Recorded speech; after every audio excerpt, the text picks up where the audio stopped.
사랑하는 사람을 먼저 떠나보낸 슬픔, 그리고 그 뒤에 찾아오는 깊은 외로움과 마음의 상처.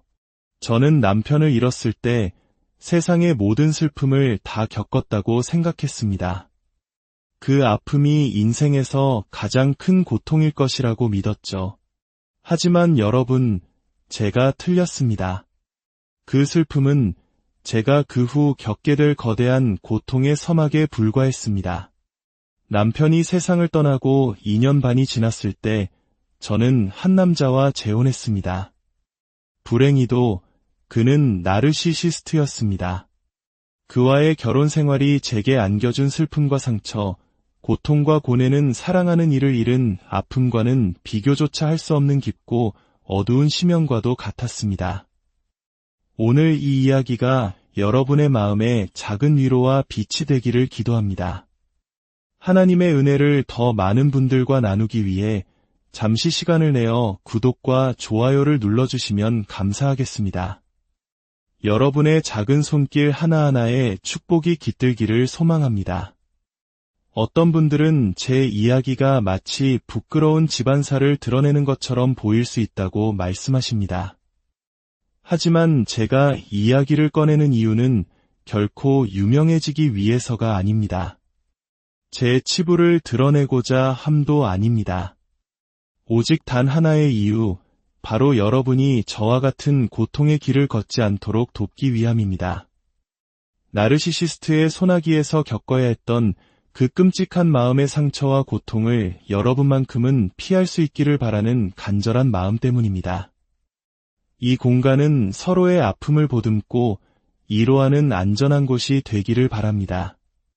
물론 우리의 아픔을 조롱하는 이들이나 자신의 정체가 드러나는 것을 두려워하는 또 다른 나르시시스트들이 찾아올지도 모릅니다. 하지만 그럼에도 불구하고 서로에게 친구가 되어주고 귀 기울여주고 함께 해주시는 여러분이 계시기에 저는 용기를 낼 수 있습니다. 진심으로 감사합니다.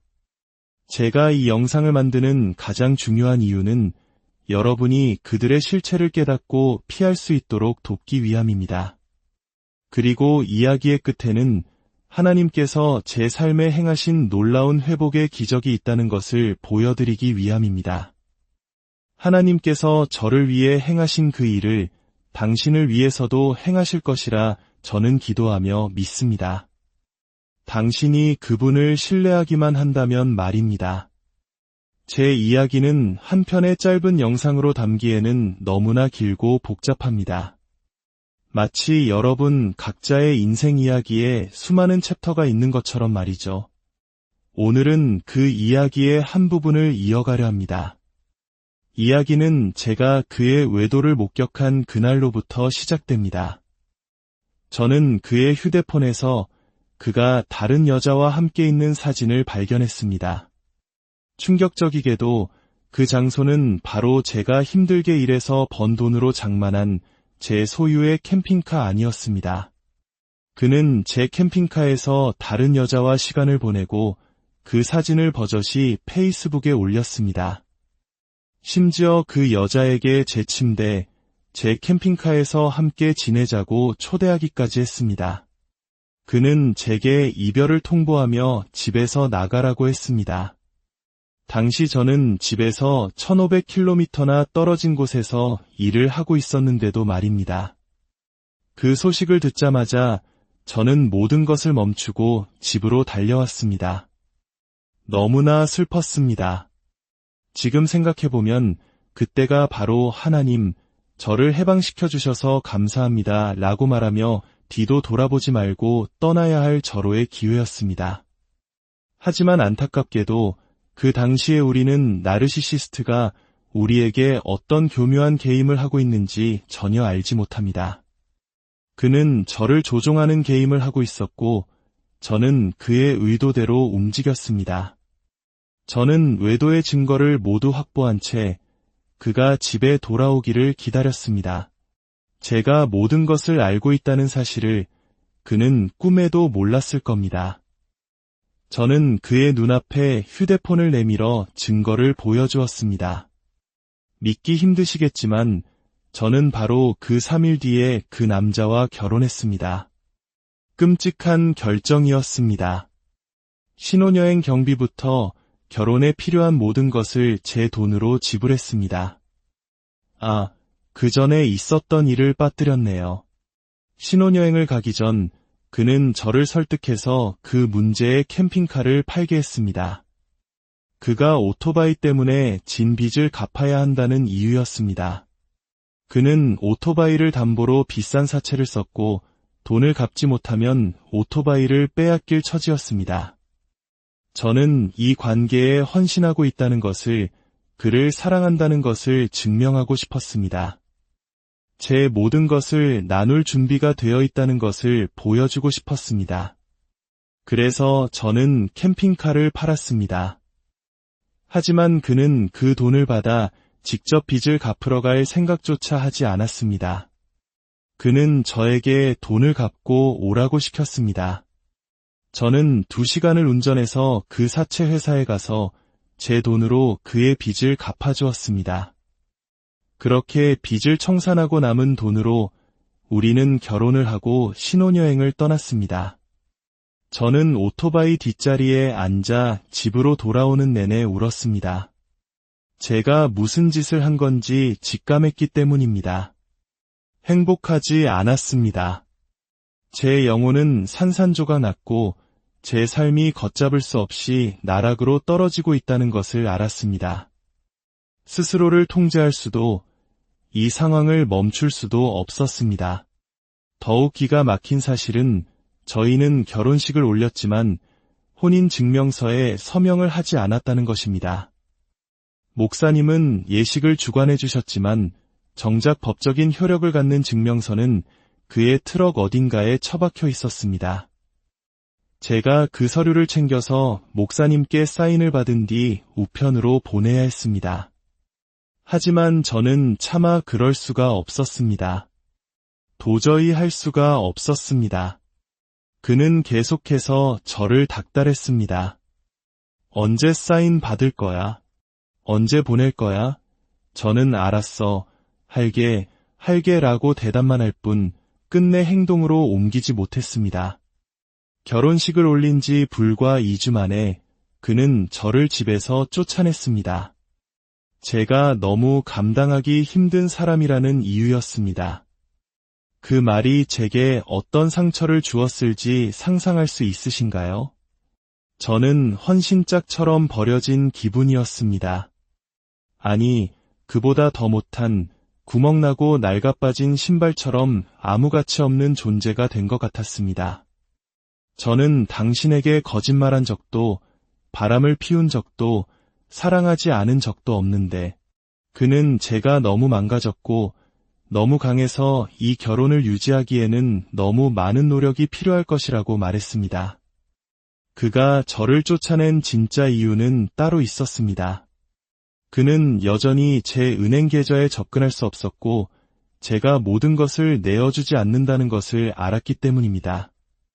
제가 그의 완전한 통제 아래에 들어오지 않자 그는 저를 버리는 방법을 택한 것입니다. 그때 할렐루야를 외치며 떠났어야 했는데 저는 그러지 못했습니다. 너무나 아팠습니다. 제 인생에서 그런 고통은 처음 겪어보는 것이었습니다. 완전한 버림받음, 사랑받을 수 없는 존재라는 낙인. 제 가족들조차 저를 알아보지 못할 정도로 저는 망가져 갔습니다. 다행히 제 곁에는 친구들이 있었습니다. 그들은 힘을 합쳐 제 이사를 도와주었고, 저는 모든 짐을 작은 창고에 넣은 뒤 아프신 어머니 댁으로 들어가 그분을 돌보며 지냈습니다. 앞으로 어떻게 살아야 할지 막막했습니다. 사실 어머니를 돌봐야 한다는 것은 제가 그에게서 완전히 떠나지 못하는 핑계였을지도 모릅니다. 저는 여전히 감정적으로 그에게 얽매여 있었습니다. 그가 저를 쫓아낸 것은 저를 통제하기 위한 또 다른 수법이라는 것을 당시에는 깨닫지 못했습니다. 그는 제가 애원하며 돌아오기를 기다리고 있었습니다. 그리고 슬프게도 저는 그의 뜻대로 했습니다. 한두 달 정도 떨어져 지냈을까요? 그 시간 동안 제가 한 것이라고는 그에게 전화를 걸어 제발 다시 받아달라고 애원하는 것뿐이었습니다. 저는 완벽하게 그의 소나기 안에서 놀아나고 있었습니다. 그는 저를 대신할 다른 사람을 이미 찾았지만 그 사람에게서는 원하는 것을 얻지 못했던 모양입니다. 결국 저는 부스럭이라도 얻어먹으려는 사람처럼 다시 그의 곁으로 돌아갔습니다. 그는 이제 구원자인 척하며 나타났습니다. 저를 다시 집으로 옮겨주고 이사 비용까지 내주겠다며 선심을 썼습니다. 물론 이삿짐 센터를 부른 것은 저였습니다. 제 소중한 가구들이 망가지는 것을 원치 않았으니까요. 그는 신경도 쓰지 않았습니다. 술에 취한 그의 친구 몇 명이 와서 제 짐을 아무렇게나 옮겼습니다. 저는 다시 그와의 생활을 시작하며 제가 가치 있는 사람이라는 것을, 함께하기에 어려운 사람이 아니라는 것을 증명하려고 애썼습니다. 그가 제게 너는 그럴 가치가 없어라고 말했기 때문입니다. 그래서 저는 제가 버는 돈을 그에게 주며 청구서를 내게 하고 그의 비위를 맞추려 노력했습니다. 그러던 중 저는 잠시 일을 위해 고향에 다녀와야 했습니다. 떠나기 전에 한 달치 생활비와 여분의 돈까지 그에게 모두 주었습니다. 제가 없는 동안 그가 편하게 지내도록 말입니다. 그 무렵 그의 형제가 제 차를 들이받는 사고가 있었습니다.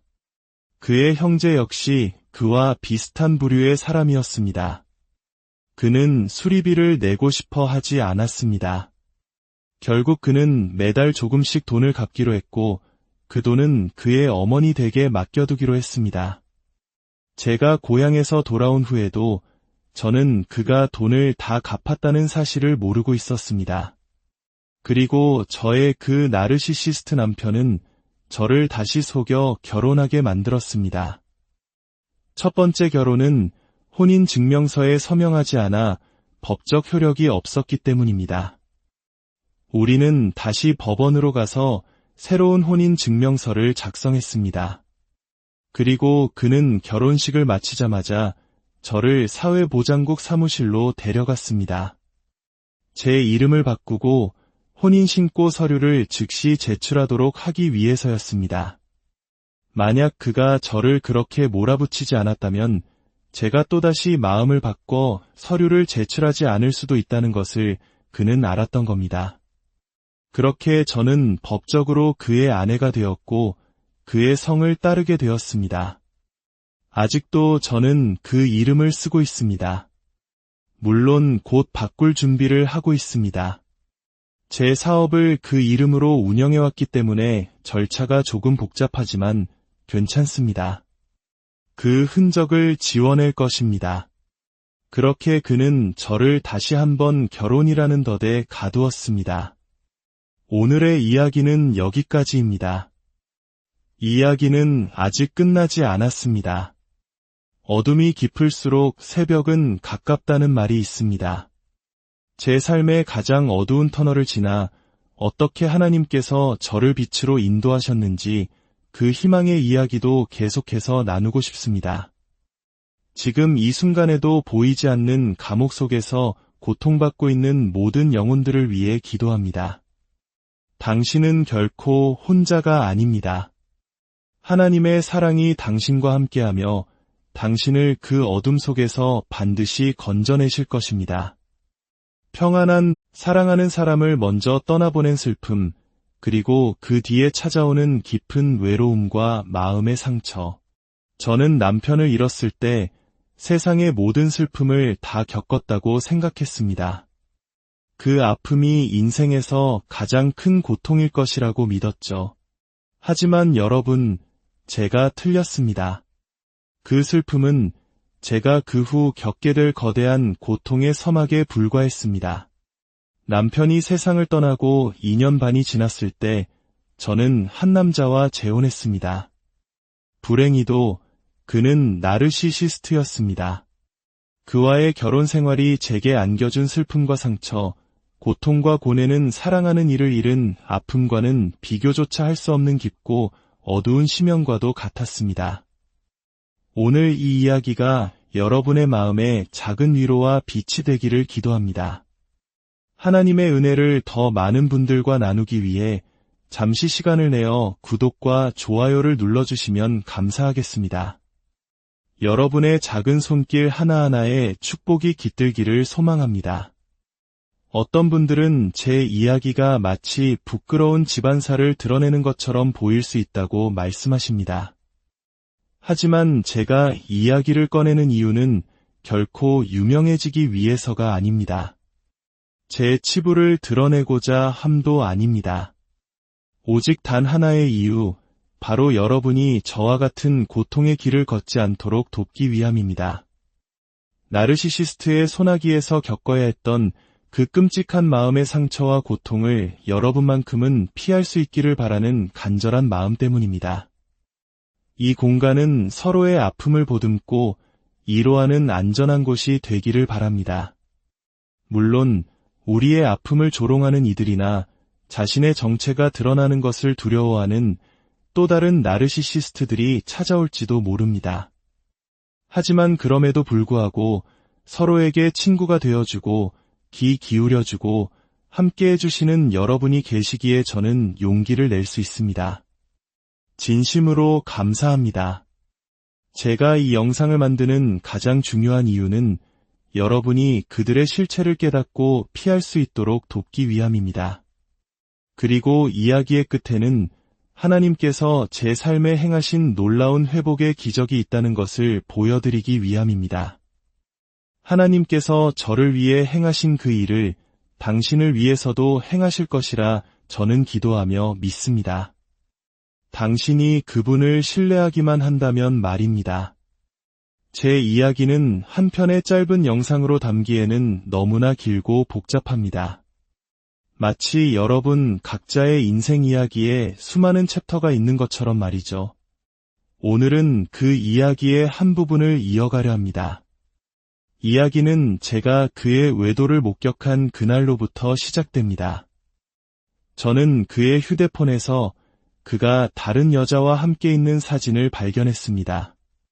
충격적이게도 그 장소는 바로 제가 힘들게 일해서 번 돈으로 장만한 제 소유의 캠핑카 아니었습니다.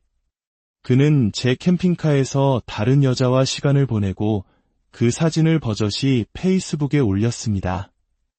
심지어 그 여자에게 제 침대, 제 캠핑카에서 함께 지내자고 초대하기까지 했습니다. 그는 제게 이별을 통보하며 집에서 나가라고 했습니다. 당시 저는 집에서 1500km나 떨어진 곳에서 일을 하고 있었는데도 말입니다. 그 소식을 듣자마자 저는 모든 것을 멈추고 집으로 달려왔습니다. 너무나 슬펐습니다.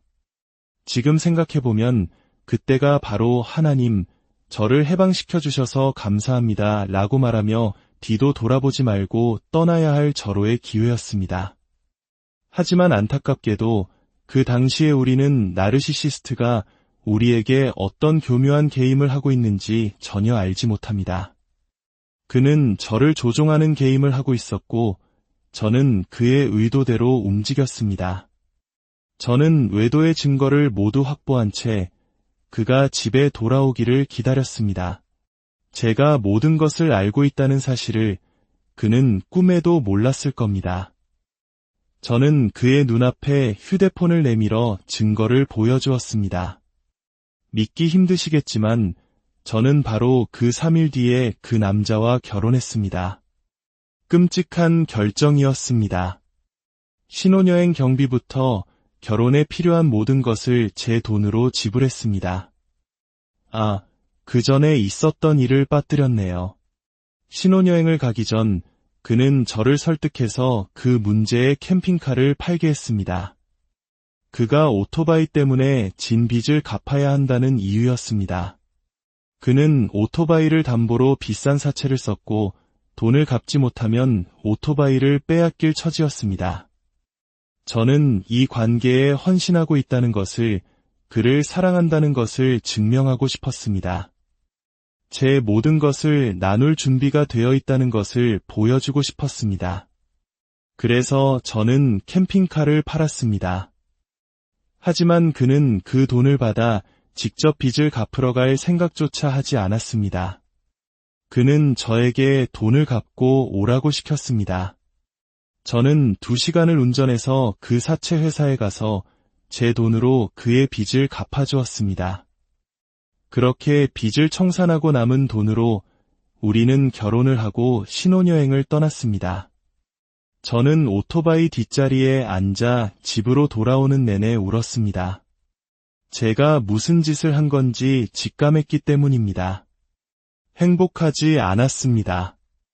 제 영혼은 산산조각 났고 제 삶이 걷잡을 수 없이 나락으로 떨어지고 있다는 것을 알았습니다. 스스로를 통제할 수도, 이 상황을 멈출 수도 없었습니다. 더욱 기가 막힌 사실은 저희는 결혼식을 올렸지만 혼인증명서에 서명을 하지 않았다는 것입니다. 목사님은 예식을 주관해 주셨지만 정작 법적인 효력을 갖는 증명서는 그의 트럭 어딘가에 처박혀 있었습니다. 제가 그 서류를 챙겨서 목사님께 사인을 받은 뒤 우편으로 보내야 했습니다. 하지만 저는 차마 그럴 수가 없었습니다. 도저히 할 수가 없었습니다. 그는 계속해서 저를 닥달했습니다. 언제 사인 받을 거야? 언제 보낼 거야? 저는 알았어. 할게라고 대답만 할 뿐 끝내 행동으로 옮기지 못했습니다. 결혼식을 올린 지 불과 2주 만에 그는 저를 집에서 쫓아냈습니다. 제가 너무 감당하기 힘든 사람이라는 이유였습니다. 그 말이 제게 어떤 상처를 주었을지 상상할 수 있으신가요? 저는 헌신짝처럼 버려진 기분이었습니다. 아니, 그보다 더 못한 구멍나고 낡아빠진 신발처럼 아무 가치 없는 존재가 된 것 같았습니다. 저는 당신에게 거짓말한 적도, 바람을 피운 적도, 사랑하지 않은 적도 없는데, 그는 제가 너무 망가졌고, 너무 강해서 이 결혼을 유지하기에는 너무 많은 노력이 필요할 것이라고 말했습니다. 그가 저를 쫓아낸 진짜 이유는 따로 있었습니다.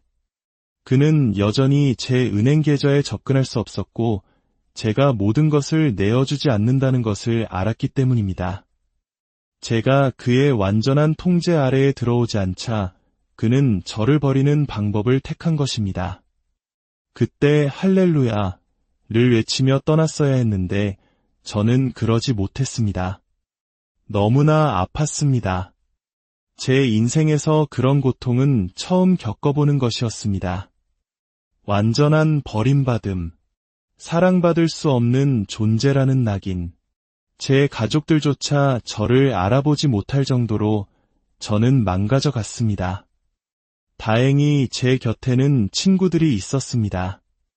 그들은 힘을 합쳐 제 이사를 도와주었고 저는 모든 짐을 작은 창고에 넣은 뒤 아프신 어머니 댁으로 들어가 그분을 돌보며 지냈습니다.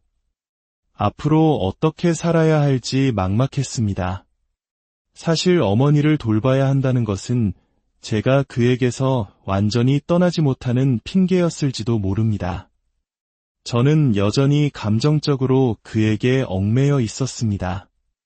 그가 저를 쫓아낸 것은 저를 통제하기 위한 또 다른 수법이라는 것을 당시에는 깨닫지 못했습니다. 그는 제가 애원하며 돌아오기를 기다리고 있었습니다. 그리고 슬프게도 저는 그의 뜻대로 했습니다. 한두 달 정도 떨어져 지냈을까요? 그 시간 동안 제가 한 것이라고는 그에게 전화를 걸어 제발 다시 받아달라고 애원하는 것뿐이었습니다. 저는 완벽하게 그의 소나기 안에서 놀아나고 있었습니다.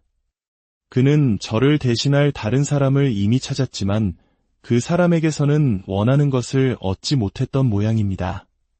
결국 저는 부스럭이라도 얻어먹으려는 사람처럼 다시 그의 곁으로 돌아갔습니다. 그는 이제 구원자인 척하며 나타났습니다. 저를 다시 집으로 옮겨주고 이사 비용까지 내주겠다며 선심을 썼습니다. 물론 이삿짐 센터를 부른 것은 저였습니다. 제 소중한 가구들이 망가지는 것을 원치 않았으니까요. 그는 신경도 쓰지 않았습니다. 술에 취한 그의 친구 몇 명이 와서 제 짐을 아무렇게나 옮겼습니다. 저는 다시 그와의 생활을 시작하며 제가 가치 있는 사람이라는 것을, 함께하기에 어려운 사람이 아니라는 것을 증명하려고 애썼습니다. 그가 제게 너는 그럴 가치가 없어라고 말했기 때문입니다.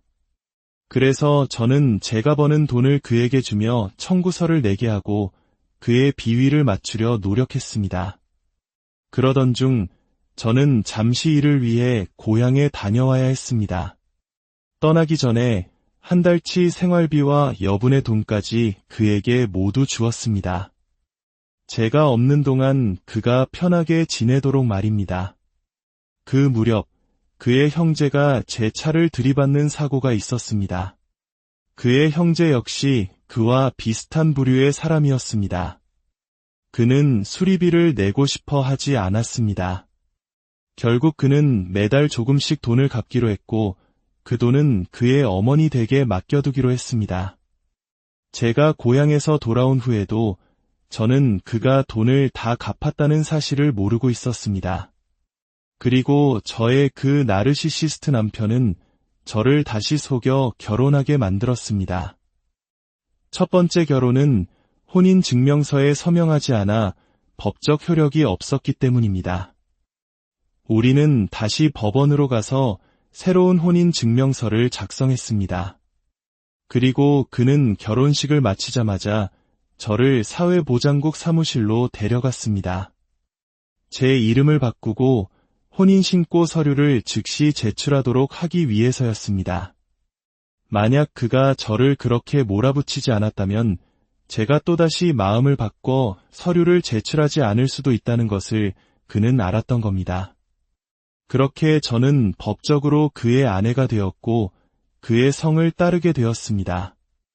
아직도 저는 그 이름을 쓰고 있습니다. 물론 곧 바꿀 준비를 하고 있습니다. 제 사업을 그 이름으로 운영해왔기 때문에 절차가 조금 복잡하지만 괜찮습니다. 그 흔적을 지워낼 것입니다. 그렇게 그는 저를 다시 한번 결혼이라는 덫에 가두었습니다. 오늘의 이야기는 여기까지입니다. 이야기는 아직 끝나지 않았습니다. 어둠이 깊을수록 새벽은 가깝다는 말이 있습니다. 제 삶의 가장 어두운 터널을 지나 어떻게 하나님께서 저를 빛으로 인도하셨는지 그 희망의 이야기도 계속해서 나누고 싶습니다. 지금 이 순간에도 보이지 않는 감옥 속에서 고통받고 있는 모든 영혼들을 위해 기도합니다. 당신은 결코 혼자가 아닙니다. 하나님의 사랑이 당신과 함께하며 당신을 그 어둠 속에서 반드시 건져내실 것입니다. 평안한, 사랑하는 사람을 먼저 떠나보낸 슬픔, 그리고 그 뒤에 찾아오는 깊은 외로움과 마음의 상처. 저는 남편을 잃었을 때 세상의 모든 슬픔을 다 겪었다고 생각했습니다. 그 아픔이 인생에서 가장 큰 고통일 것이라고 믿었죠. 하지만 여러분, 제가 틀렸습니다. 그 슬픔은 제가 그 후 겪게 될 거대한 고통의 서막에 불과했습니다. 남편이 세상을 떠나고 2년 반이 지났을 때 저는 한 남자와 재혼했습니다. 불행히도 그는 나르시시스트였습니다. 그와의 결혼 생활이 제게 안겨준 슬픔과 상처, 고통과 고뇌는 사랑하는 이를 잃은 아픔과는 비교조차 할 수 없는 깊고 어두운 심연과도 같았습니다. 오늘 이 이야기가 여러분의 마음에 작은 위로와 빛이 되기를 기도합니다. 하나님의 은혜를 더 많은 분들과 나누기 위해 잠시 시간을 내어 구독과 좋아요를 눌러주시면 감사하겠습니다. 여러분의 작은 손길 하나하나에 축복이 깃들기를 소망합니다. 어떤 분들은 제 이야기가 마치 부끄러운 집안사를 드러내는 것처럼 보일 수 있다고 말씀하십니다. 하지만 제가 이야기를 꺼내는 이유는 결코 유명해지기 위해서가 아닙니다. 제 치부를 드러내고자 함도 아닙니다. 오직 단 하나의 이유, 바로 여러분이 저와 같은 고통의 길을 걷지 않도록 돕기 위함입니다. 나르시시스트의 소나기에서 겪어야 했던 그 끔찍한 마음의 상처와 고통을 여러분만큼은 피할 수 있기를 바라는 간절한 마음 때문입니다. 이 공간은 서로의 아픔을 보듬고 이로하는 안전한 곳이 되기를 바랍니다. 물론 우리의 아픔을 조롱하는 이들이나 자신의 정체가 드러나는 것을 두려워하는 또 다른 나르시시스트들이 찾아올지도 모릅니다. 하지만 그럼에도 불구하고 서로에게 친구가 되어주고 귀 기울여주고 함께 해주시는 여러분이 계시기에 저는 용기를 낼 수 있습니다. 진심으로 감사합니다. 제가 이 영상을 만드는 가장 중요한 이유는 여러분이 그들의 실체를 깨닫고 피할 수 있도록 돕기 위함입니다.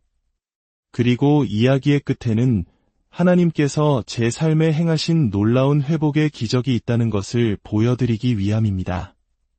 하나님께서 저를 위해 행하신 그 일을 당신을 위해서도 행하실 것이라 저는 기도하며 믿습니다. 당신이 그분을 신뢰하기만 한다면 말입니다. 제 이야기는 한 편의 짧은 영상으로 담기에는 너무나 길고 복잡합니다. 마치 여러분 각자의 인생 이야기에 수많은 챕터가 있는 것처럼 말이죠. 오늘은 그 이야기의 한 부분을 이어가려 합니다. 이야기는 제가 그의 외도를 목격한 그날로부터 시작됩니다. 저는 그의 휴대폰에서 그가 다른 여자와 함께 있는 사진을 발견했습니다. 충격적이게도 그 장소는 바로 제가 힘들게 일해서 번 돈으로 장만한 제 소유의 캠핑카 아니었습니다. 그는 제 캠핑카에서 다른 여자와 시간을 보내고 그 사진을 버젓이 페이스북에 올렸습니다. 심지어 그 여자에게 제 침대, 제 캠핑카에서 함께 지내자고 초대하기까지 했습니다. 그는 제게 이별을 통보하며 집에서 나가라고 했습니다. 당시 저는 집에서 1500km나 떨어진 곳에서 일을 하고 있었는데도 말입니다. 그 소식을 듣자마자 저는 모든 것을 멈추고 집으로 달려왔습니다. 너무나 슬펐습니다. 지금 생각해보면 그때가 바로 하나님, 저를 해방시켜 주셔서 감사합니다 라고 말하며 뒤도 돌아보지 말고 떠나야 할 절호의 기회였습니다. 하지만 안타깝게도 그 당시에 우리는 나르시시스트가 우리에게 어떤 교묘한 게임을 하고 있는지 전혀 알지 못합니다. 그는 저를 조종하는 게임을 하고 있었고 저는 그의 의도대로 움직였습니다. 저는 외도의 증거를 모두 확보한 채 그가 집에 돌아오기를 기다렸습니다. 제가 모든 것을 알고 있다는 사실을 그는 꿈에도 몰랐을 겁니다. 저는 그의 눈앞에 휴대폰을 내밀어 증거를 보여주었습니다. 믿기 힘드시겠지만 저는 바로 그 3일 뒤에 그 남자와 결혼했습니다. 끔찍한 결정이었습니다.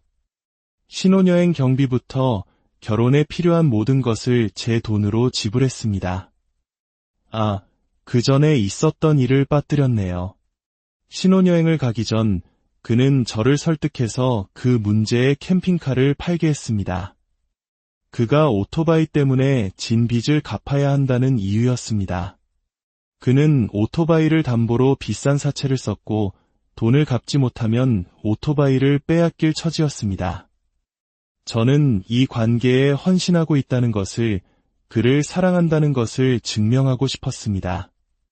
제 모든 것을 나눌 준비가 되어 있다는 것을 보여주고 싶었습니다. 그래서 저는 캠핑카를 팔았습니다. 하지만 그는 그 돈을 받아 직접 빚을 갚으러 갈 생각조차 하지 않았습니다. 그는 저에게 돈을 갚고 오라고 시켰습니다. 저는 2시간을 운전해서 그 사채 회사에 가서 제 돈으로 그의 빚을 갚아주었습니다. 그렇게 빚을 청산하고 남은 돈으로 우리는 결혼을 하고 신혼여행을 떠났습니다.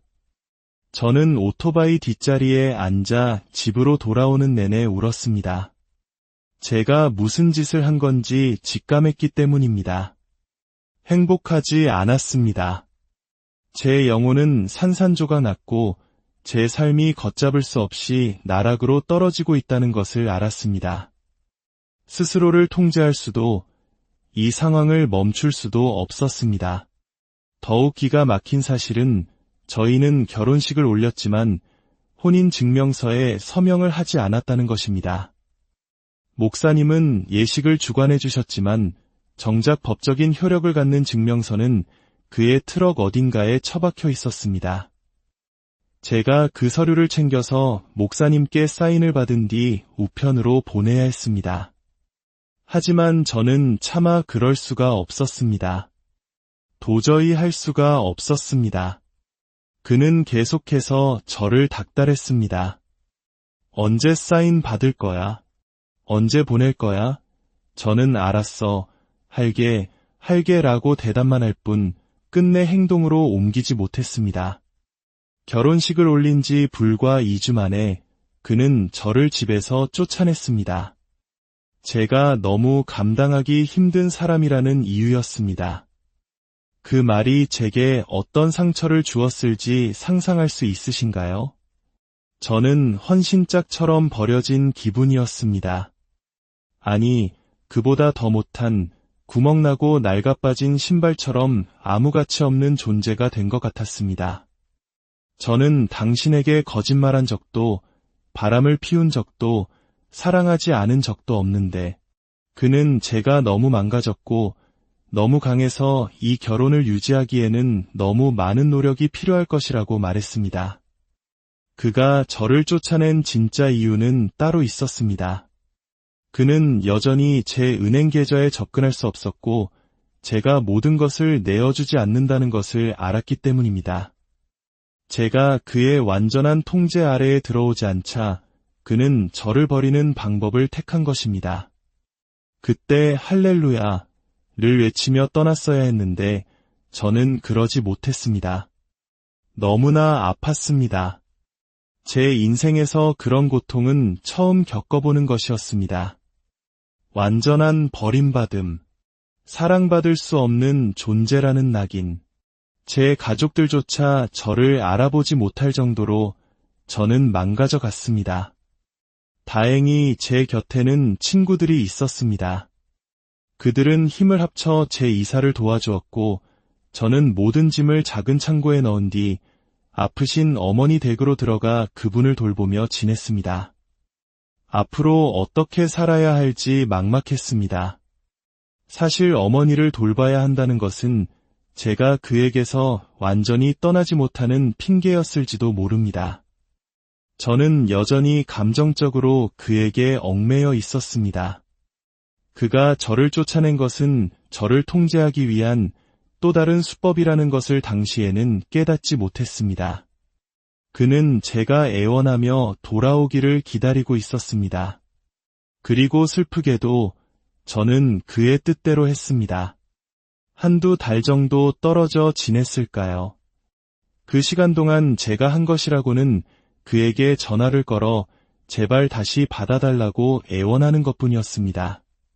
저는 완벽하게 그의 소나기 안에서 놀아나고 있었습니다. 그는 저를 대신할 다른 사람을 이미 찾았지만 그 사람에게서는 원하는 것을 얻지 못했던 모양입니다. 결국 저는 부스럭이라도 얻어먹으려는 사람처럼 다시 그의 곁으로 돌아갔습니다. 그는 이제 구원자인 척하며 나타났습니다. 저를 다시 집으로 옮겨주고 이사 비용까지 내주겠다며 선심을 썼습니다. 물론 이삿짐 센터를 부른 것은 저였습니다. 제 소중한 가구들이 망가지는 것을 원치 않았으니까요. 그는 신경도 쓰지 않았습니다. 술에 취한 그의 친구 몇 명이 와서 제 짐을 아무렇게나 옮겼습니다. 저는 다시 그와의 생활을 시작하며 제가 가치 있는 사람이라는 것을, 함께하기에 어려운 사람이 아니라는 것을 증명하려고 애썼습니다. 그가 제게 너는 그럴 가치가 없어라고 말했기 때문입니다. 그래서 저는 제가 버는 돈을 그에게 주며 청구서를 내게 하고 그의 비위를 맞추려 노력했습니다. 그러던 중 저는 잠시 일을 위해 고향에 다녀와야 했습니다. 떠나기 전에 한 달치 생활비와 여분의 돈까지 그에게 모두 주었습니다. 제가 없는 동안 그가 편하게 지내도록 말입니다. 그 무렵 그의 형제가 제 차를 들이받는 사고가 있었습니다. 그의 형제 역시 그와 비슷한 부류의 사람이었습니다. 그는 수리비를 내고 싶어 하지 않았습니다. 결국 그는 매달 조금씩 돈을 갚기로 했고 그 돈은 그의 어머니 댁에 맡겨두기로 했습니다. 제가 고향에서 돌아온 후에도 저는 그가 돈을 다 갚았다는 사실을 모르고 있었습니다. 그리고 저의 그 나르시시스트 남편은 저를 다시 속여 결혼하게 만들었습니다. 첫 번째 결혼은 혼인증명서에 서명하지 않아 법적 효력이 없었기 때문입니다. 우리는 다시 법원으로 가서 새로운 혼인증명서를 작성했습니다. 그리고 그는 결혼식을 마치자마자 저를 사회보장국 사무실로 데려갔습니다. 제 이름을 바꾸고 혼인신고 서류를 즉시 제출하도록 하기 위해서였습니다. 만약 그가 저를 그렇게 몰아붙이지 않았다면 제가 또다시 마음을 바꿔 서류를 제출하지 않을 수도 있다는 것을 그는 알았던 겁니다. 그렇게 저는 법적으로 그의 아내가 되었고 그의 성을 따르게 되었습니다. 아직도 저는 그 이름을 쓰고 있습니다. 물론 곧 바꿀 준비를 하고 있습니다. 제 사업을 그 이름으로 운영해왔기 때문에 절차가 조금 복잡하지만 괜찮습니다. 그 흔적을 지워낼 것입니다. 그렇게 그는 저를 다시 한번 결혼이라는 덫에 가두었습니다. 오늘의 이야기는 여기까지입니다. 이야기는 아직 끝나지 않았습니다. 어둠이 깊을수록 새벽은 가깝다는 말이 있습니다. 제 삶의 가장 어두운 터널을 지나 어떻게 하나님께서 저를 빛으로 인도하셨는지 그 희망의 이야기도 계속해서 나누고 싶습니다. 지금 이 순간에도 보이지 않는 감옥 속에서 고통받고 있는 모든 영혼들을 위해 기도합니다. 당신은 결코 혼자가 아닙니다.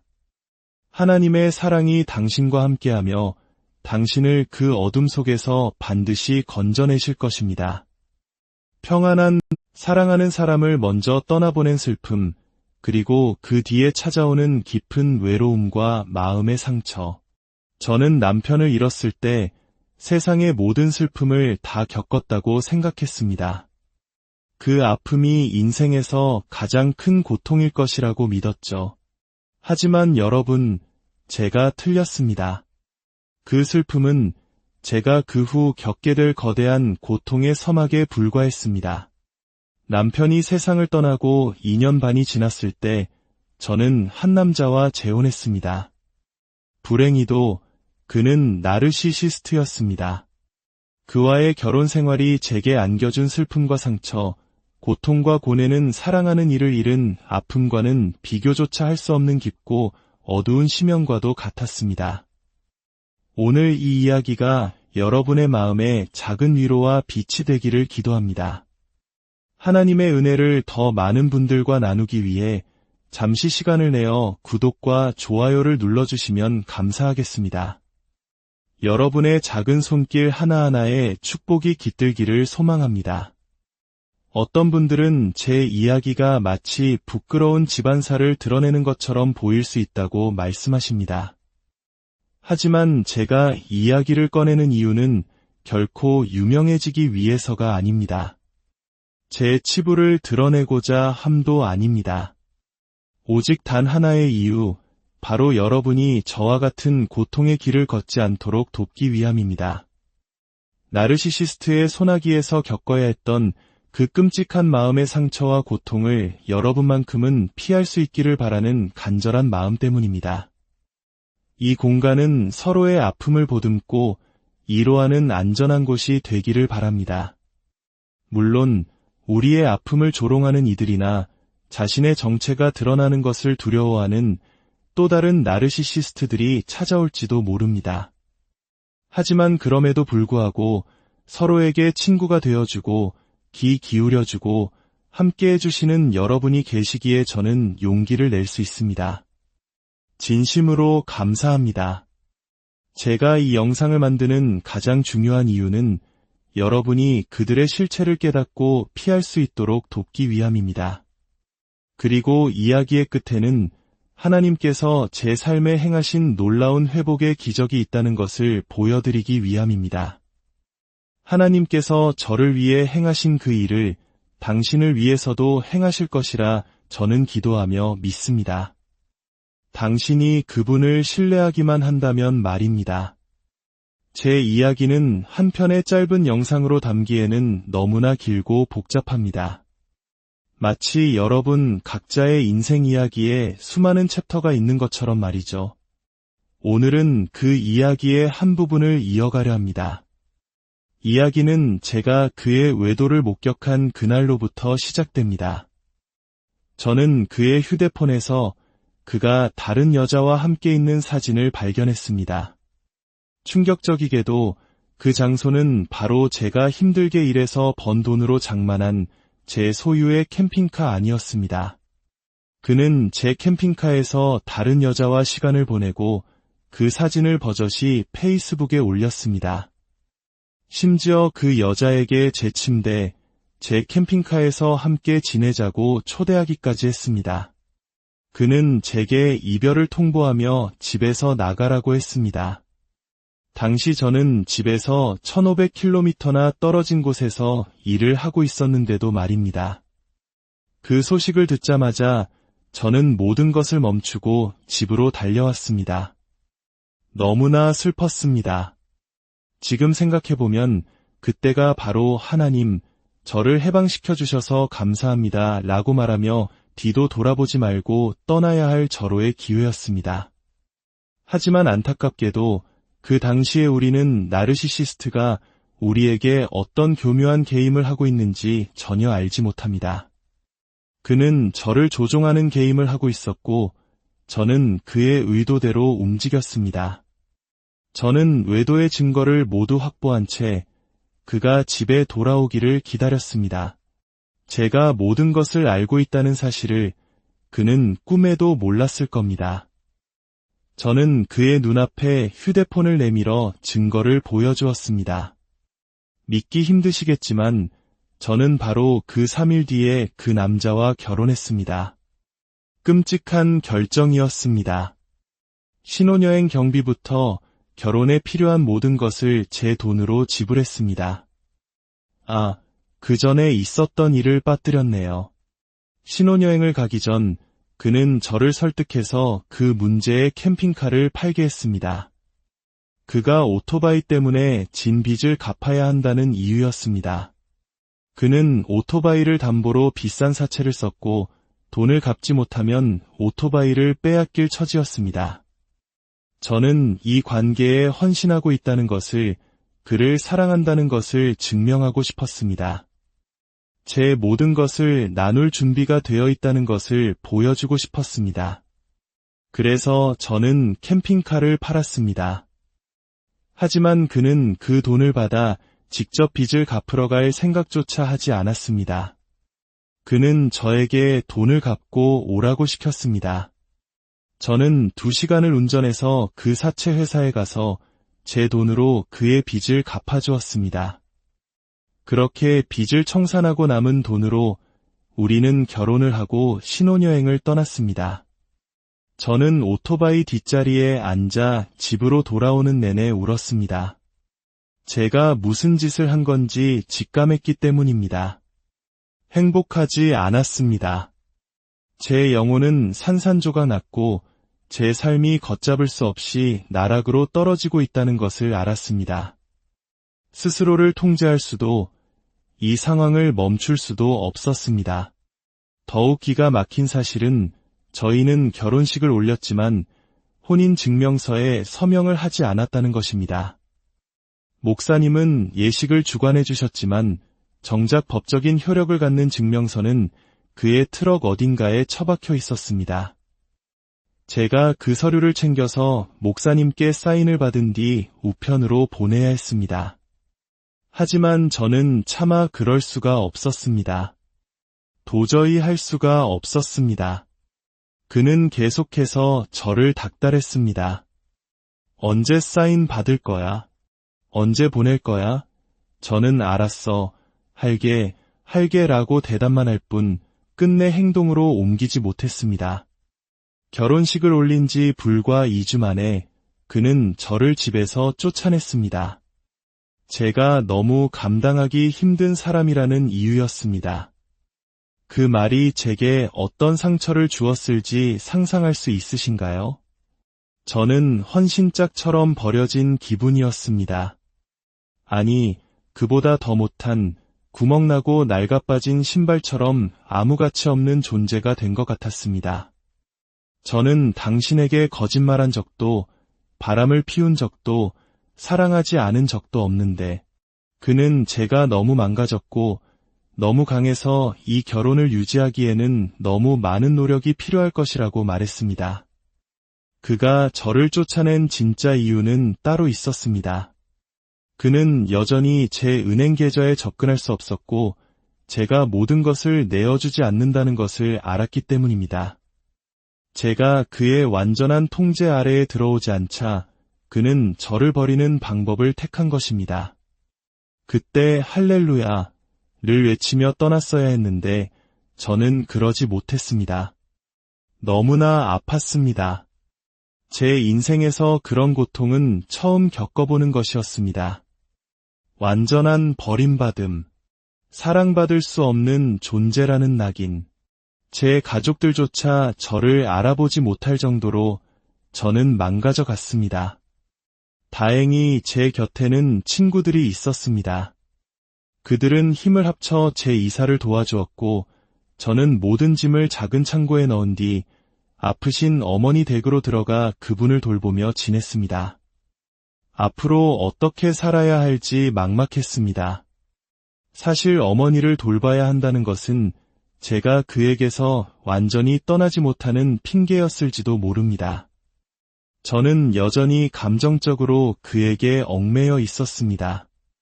그가 저를 쫓아낸 것은 저를 통제하기 위한 또 다른 수법이라는 것을 당시에는 깨닫지 못했습니다. 그는 제가 애원하며 돌아오기를 기다리고 있었습니다. 그리고 슬프게도 저는 그의 뜻대로 했습니다. 한두 달 정도 떨어져 지냈을까요? 그 시간 동안 제가 한 것이라고는 그에게 전화를 걸어 제발 다시 받아달라고 애원하는 것뿐이었습니다. 저는 완벽하게 그의 소나기 안에서 놀아나고 있었습니다. 그는 저를 대신할 다른 사람을 이미 찾았지만 그 사람에게서는 원하는 것을 얻지 못했던 모양입니다. 결국 저는 부스럭이라도 얻어먹으려는 사람처럼 다시 그의 곁으로 돌아갔습니다. 그는 이제 구원자인 척하며 나타났습니다. 저를 다시 집으로 옮겨주고 이사 비용까지 내주겠다며 선심을 썼습니다. 물론 이삿짐 센터를 부른 것은 저였습니다. 제 소중한 가구들이 망가지는 것을 원치 않았으니까요. 그는 신경도 쓰지 않았습니다. 술에 취한 그의 친구 몇 명이 와서 제 짐을 아무렇게나 옮겼습니다. 저는 다시 그와의 생활을 시작하며 제가 가치 있는 사람이라는 것을, 함께하기에 어려운 사람이 아니라는 것을 증명하려고 애썼습니다. 그가 제게 너는 그럴 가치가 없어라고 말했기 때문입니다. 그래서 저는 제가 버는 돈을 그에게 주며 청구서를 내게 하고 그의 비위를 맞추려 노력했습니다. 그러던 중 저는 잠시 일을 위해 고향에 다녀와야 했습니다. 떠나기 전에 한 달치 생활비와 여분의 돈까지 그에게 모두 주었습니다. 제가 없는 동안 그가 편하게 지내도록 말입니다. 그 무렵 그의 형제가 제 차를 들이받는 사고가 있었습니다. 그의 형제 역시 그와 비슷한 부류의 사람이었습니다. 그는 수리비를 내고 싶어 하지 않았습니다. 결국 그는 매달 조금씩 돈을 갚기로 했고 그 돈은 그의 어머니 댁에 맡겨두기로 했습니다. 제가 고향에서 돌아온 후에도 저는 그가 돈을 다 갚았다는 사실을 모르고 있었습니다. 그리고 저의 그 나르시시스트 남편은 저를 다시 속여 결혼하게 만들었습니다. 첫 번째 결혼은 혼인증명서에 서명하지 않아 법적 효력이 없었기 때문입니다. 우리는 다시 법원으로 가서 새로운 혼인증명서를 작성했습니다. 그리고 그는 결혼식을 마치자마자 저를 사회보장국 사무실로 데려갔습니다. 제 이름을 바꾸고 혼인신고 서류를 즉시 제출하도록 하기 위해서였습니다. 만약 그가 저를 그렇게 몰아붙이지 않았다면 제가 또다시 마음을 바꿔 서류를 제출하지 않을 수도 있다는 것을 그는 알았던 겁니다. 그렇게 저는 법적으로 그의 아내가 되었고 그의 성을 따르게 되었습니다. 아직도 저는 그 이름을 쓰고 있습니다. 물론 곧 바꿀 준비를 하고 있습니다. 제 사업을 그 이름으로 운영해왔기 때문에 절차가 조금 복잡하지만 괜찮습니다. 그 흔적을 지워낼 것입니다. 그렇게 그는 저를 다시 한번 결혼이라는 덫에 가두었습니다. 오늘의 이야기는 여기까지입니다. 이야기는 아직 끝나지 않았습니다. 어둠이 깊을수록 새벽은 가깝다는 말이 있습니다. 제 삶의 가장 어두운 터널을 지나 어떻게 하나님께서 저를 빛으로 인도하셨는지 그 희망의 이야기도 계속해서 나누고 싶습니다. 지금 이 순간에도 보이지 않는 감옥 속에서 고통받고 있는 모든 영혼들을 위해 기도합니다. 당신은 결코 혼자가 아닙니다. 하나님의 사랑이 당신과 함께하며 당신을 그 어둠 속에서 반드시 건져내실 것입니다. 평안한, 사랑하는 사람을 먼저 떠나보낸 슬픔, 그리고 그 뒤에 찾아오는 깊은 외로움과 마음의 상처. 저는 남편을 잃었을 때 세상의 모든 슬픔을 다 겪었다고 생각했습니다. 그 아픔이 인생에서 가장 큰 고통일 것이라고 믿었죠. 하지만 여러분, 제가 틀렸습니다. 그 슬픔은 제가 그 후 겪게 될 거대한 고통의 서막에 불과했습니다. 남편이 세상을 떠나고 2년 반이 지났을 때 저는 한 남자와 재혼했습니다. 불행히도 그는 나르시시스트였습니다. 그와의 결혼 생활이 제게 안겨준 슬픔과 상처, 고통과 고뇌는 사랑하는 이를 잃은 아픔과는 비교조차 할 수 없는 깊고 어두운 심연과도 같았습니다. 오늘 이 이야기가 여러분의 마음에 작은 위로와 빛이 되기를 기도합니다. 하나님의 은혜를 더 많은 분들과 나누기 위해 잠시 시간을 내어 구독과 좋아요를 눌러주시면 감사하겠습니다. 여러분의 작은 손길 하나하나에 축복이 깃들기를 소망합니다. 어떤 분들은 제 이야기가 마치 부끄러운 집안사를 드러내는 것처럼 보일 수 있다고 말씀하십니다. 하지만 제가 이야기를 꺼내는 이유는 결코 유명해지기 위해서가 아닙니다. 제 치부를 드러내고자 함도 아닙니다. 오직 단 하나의 이유, 바로 여러분이 저와 같은 고통의 길을 걷지 않도록 돕기 위함입니다. 나르시시스트의 소나기에서 겪어야 했던 그 끔찍한 마음의 상처와 고통을 여러분만큼은 피할 수 있기를 바라는 간절한 마음 때문입니다. 이 공간은 서로의 아픔을 보듬고 위로하는 안전한 곳이 되기를 바랍니다. 물론 우리의 아픔을 조롱하는 이들이나 자신의 정체가 드러나는 것을 두려워하는 또 다른 나르시시스트들이 찾아올지도 모릅니다. 하지만 그럼에도 불구하고 서로에게 친구가 되어주고 귀 기울여주고 함께 해주시는 여러분이 계시기에 저는 용기를 낼 수 있습니다. 진심으로 감사합니다. 제가 이 영상을 만드는 가장 중요한 이유는 여러분이 그들의 실체를 깨닫고 피할 수 있도록 돕기 위함입니다. 그리고 이야기의 끝에는 하나님께서 제 삶에 행하신 놀라운 회복의 기적이 있다는 것을 보여드리기 위함입니다. 하나님께서 저를 위해 행하신 그 일을 당신을 위해서도 행하실 것이라 저는 기도하며 믿습니다. 당신이 그분을 신뢰하기만 한다면 말입니다.